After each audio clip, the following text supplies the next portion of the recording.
Assalamualaikum warahmatullahi wabarakatuh. Alhamdulillah, segala puji bagi Allah Subhanahu wa taala yang sudah memberikan kita kesempatan, kenikmatan sehingga kita bisa belajar kembali di video kali ini, yaitu mempelajari tentang materi dan perubahannya mata pelajaran ilmu pengetahuan alam. Sebelum kita belajar tentang materi dan perubahannya, marilah kita awali dengan membacakan basmalah, bismillahirrahmanirrahim. Dan untuk selanjutnya, bagaimana kabarnya kalian semua? Tetap semangat ya, walaupun kalian belajar dari rumah. Tetap semangat belajarnya. Kalian jangan sampai menurun belajarnya. Harus fokus belajarnya. Harus lebih giat lagi belajarnya. Baik anak-anak sekalian, seluruh kelas 10 program keahlian BDPM dan OTKP yang sangat Bapak banggakan, untuk materi kali ini yaitu kompetensi dasarnya, materi dan perubahannya, subkompetensi, wujud dan sifat materi. Nah, tujuannya kalian mempelajari wujud dan sifat materi ini adalah kalian mampu menjelaskan wujud materi dan menjelaskan sifat materi. Baik anak-anak sekalian, wujud dan sifat materi. Jadi sebelum kita atau kalian mengerti arti dari materi, saya ingin menyampaikan bahwa coba kalian perhatikan benda yang ada di sekitar rumah kalian. Misalnya apa saja. Bisa saat kalian belajar, misalnya bisa kalian lihat atau perhatikan buku atau pensil atau balpen, penghapus, spidol, dan benda-benda yang ada di rumah kalian. Misalnya ada meja, kursi, lemari, dan yang lainnya. Nah, setelah kalian amati, selanjutnya coba kalian pegang dan kalian angkat masing-masing benda tersebut. Kalian pegang benda yang sudah kalian amati, kemudian kalian angkat masing-masing benda tersebut. Nah, pertanyaannya, permasalahannya dari pengamatan kalian terhadap benda-benda yang ada di sekeliling kalian, itu apa yang kalian rasakan?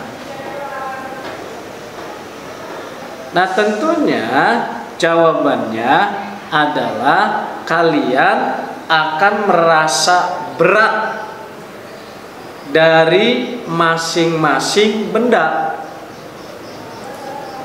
Pensil ketika diangkat, buku ketika diangkat, kursi, meja, lemari apalagi. Nah, kalian rasakan berarti di situ kalian merasakan berat. Nah, setelah itu kalian simpan lagi masing-masing benda tersebut. Nah, berarti apa yang bisa kalian amati? Oh, ternyata benda yang kalian amati tadi, kemudian kalian pegang, kemudian kalian angkat ada beratnya, kemudian kalian simpan lagi. Nah, setelah disimpan, ternyata benda itu menempati sebuah tempat atau ruangan. Nah, itu benda. Nah, sekarang bagaimana dengan air misalnya? Atau udara? Kalau benda yang tadi memiliki berat dan menempati ruangan, kayak kursi meja tadi. Nah, kalau air atau udara, apakah memiliki berat dan menempati ruangan juga? Nah, itu pertanyaannya. Kita menganalisis, kita mengamati, oh kalau benda yang tadi ada beratnya, ada menempati ruangannya. Nah, kalau air dan udara, apakah juga menempati ruangan dan ada beratnya? Oh ya, tentunya air dan udara pun menempati ruangan. Kok bisa begitu? Coba kita uji coba nih. Coba kalian, misalnya ya, ambil sebuah ember yang kosong. Kemudian ember itu ditimbang. Berapa beratnya? Catat.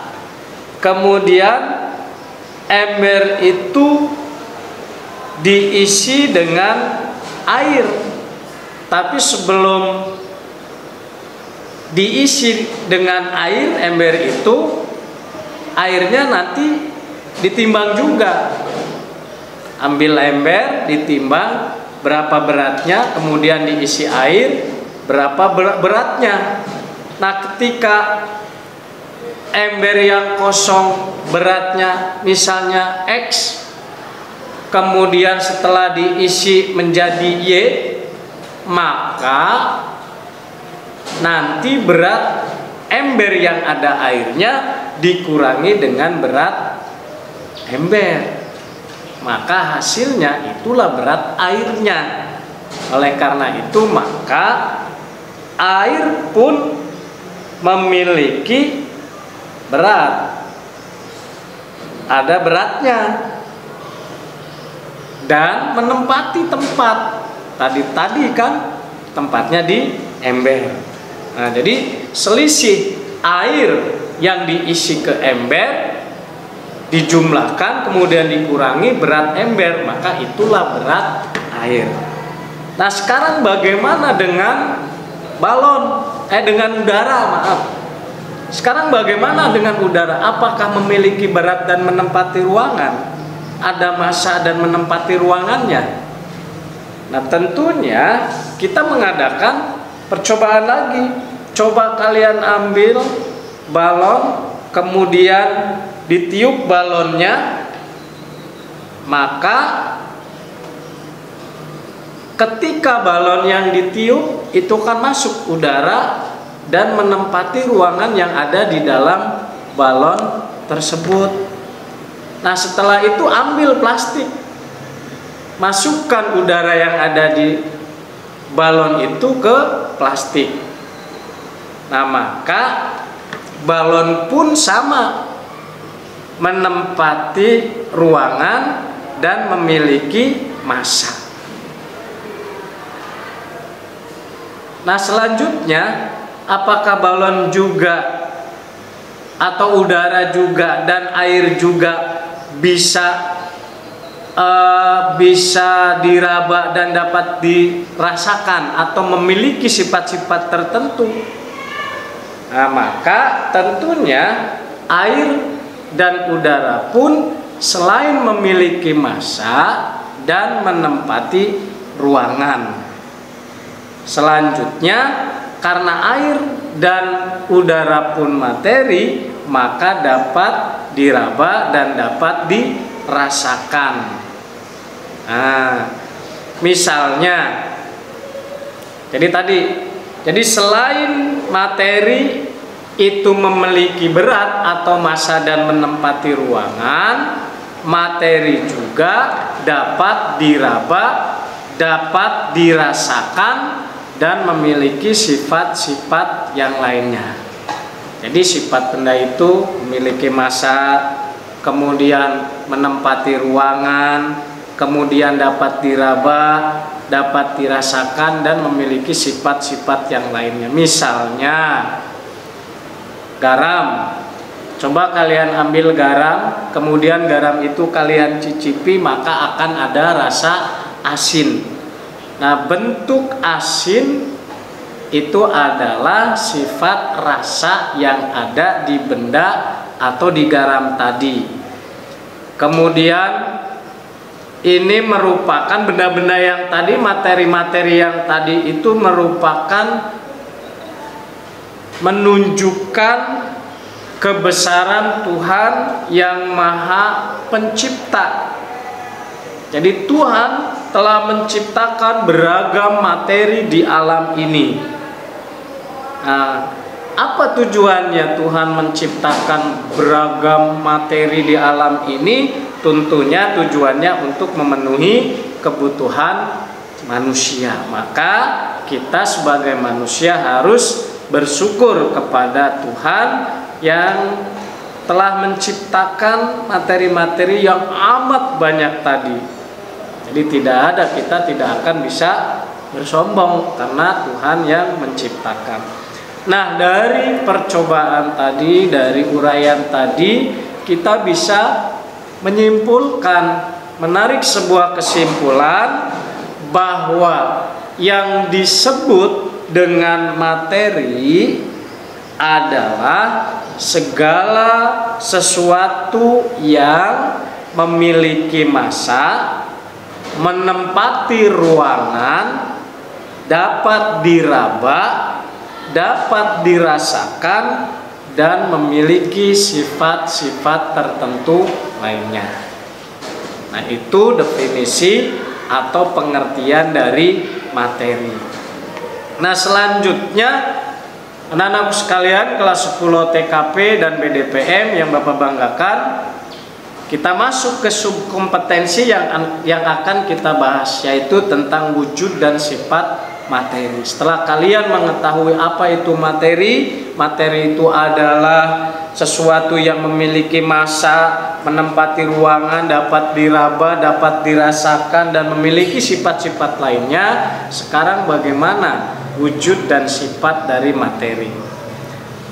Nah, karena begitu banyaknya materi atau benda yang ada di alam ini, maka kita perlu mengelompokkan materi-materi atau benda-benda tadi agar lebih mudah dalam kita mempelajarinya. Nah, jadi ada pengelompokan benda atau materi berdasarkan wujudnya aja. Karena benda alam materi ini sangat banyak, kita kelompokkan benda atau materi itu berdasarkan wujudnya. Nah, maka berdasarkan wujudnya benda ini terbagi ke dalam 3 bagian. Kita mengenal 3 bagian dari benda. Yang pertama, benda padat. Yang kedua, benda cair, materi padat, materi cair. Dan yang ketiga, benda gas atau materi gas. Saya tegaskan lagi, berdasarkan wujudnya, materi atau benda terbagi 3. Ada padat, ada cair, dan gas. Nah, sekarang anak-anak sekalian, materi yang berwujud padat atau benda yang berwujud padat. Nah, coba kita munculkan, kalian munculkan sebuah pertanyaan di dalam diri kalian. Apakah di rumah kalian ada kursi?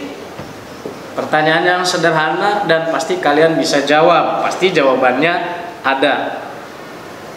Nah, setelah kalian menjawab bahwa ada kursi di rumah saya misalnya, coba kalian ambil kursi itu.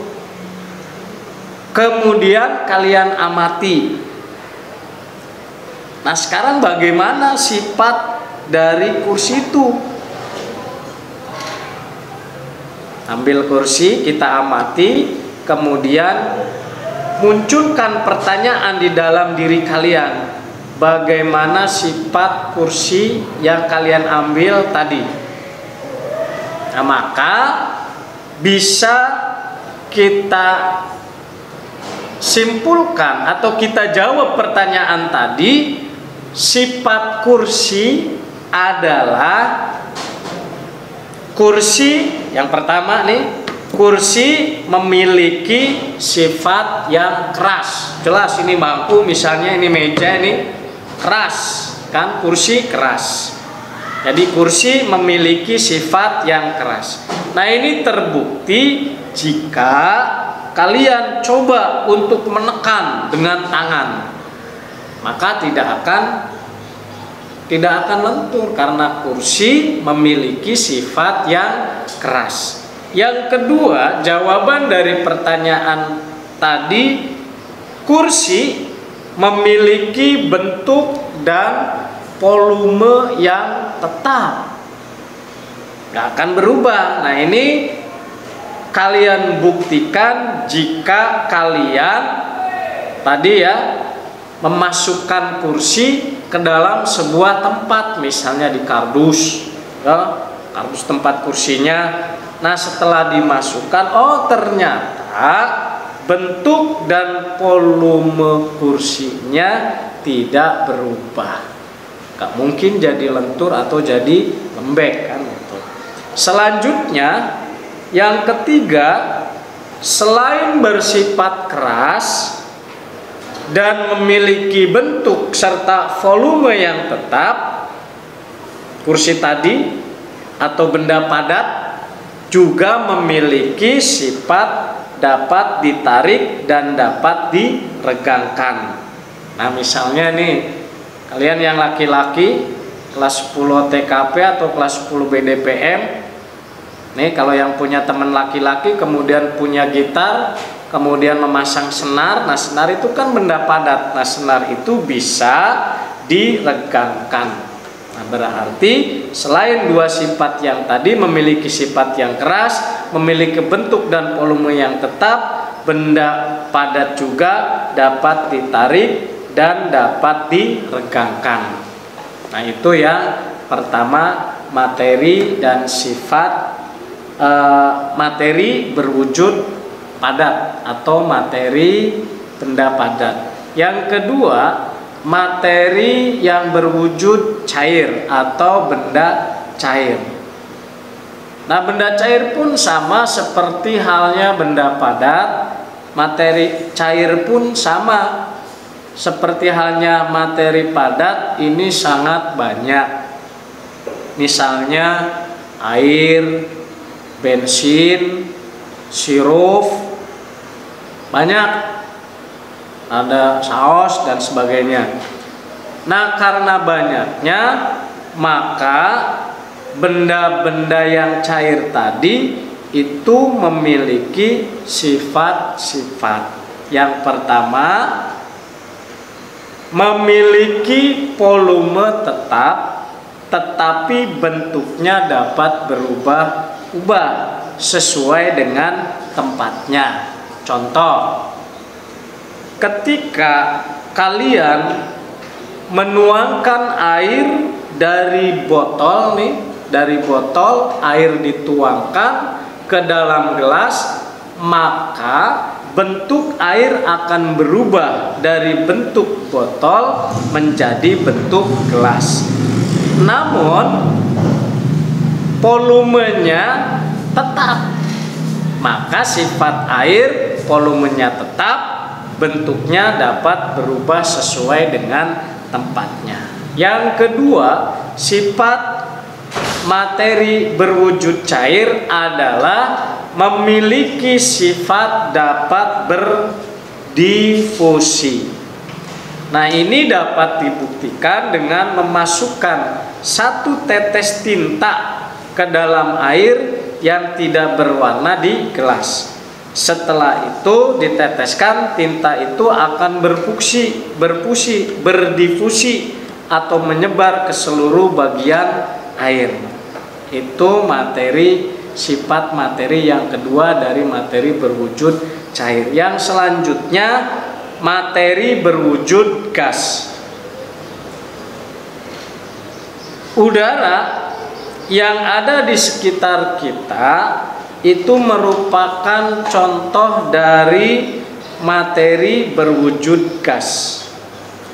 Nah, gas ini memiliki sifat-sifat. Yang pertama, dapat berubah-ubah, baik itu wujud maupun volumenya. Nah, untuk membuktikan ini kalian bisa dengan cara meniup balon tadi. Yang kedua, sifat dan berubahnya volume suatu gas disebabkan oleh kemampuannya untuk berdifusi. Difusi itu apa sih? Difusi adalah suatu proses pergerakan atom atau molekul ke segala arah di dalam suatu medium. Contoh